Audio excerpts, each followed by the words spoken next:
In 3 months' time, the suspended Deputy Commissioner of Police, Abba Kyari, would know if he will go face charges bordering on alleged internet fraud in the United States of America.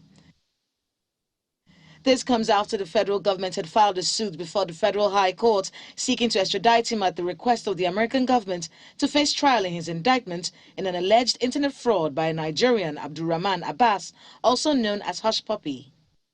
At the day's proceedings, Kyari's counsel informed the court that he had written to the Attorney General of the Federation and the Inspector General of Police, notifying them that he had opened a channel of communication with a suspected internet fraudster, Mr. Ramon Abbas, over a year before his arrest.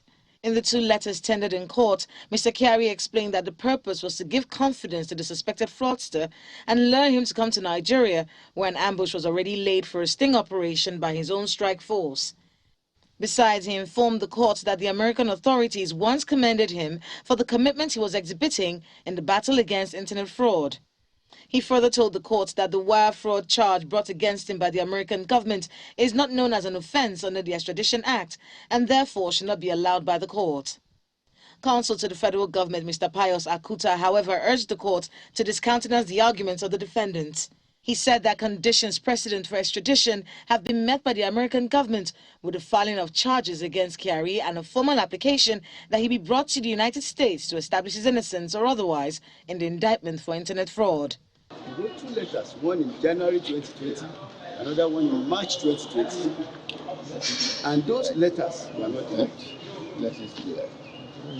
In April 2021 was when the U.S. government now saw those charts. Without asking Abba, they are saying those charts, he supposes that he is a conspirator with Hush Puppy. We are now saying there is no good reasons because they did not find out or know the reasons why he is maintaining this position. We must be mindful of the fact that in that letter, they also wrote interview. So on what basis can they crucify him for the report they are getting? After listening to both sides, the judge subsequently fixed August the 29th for judgment.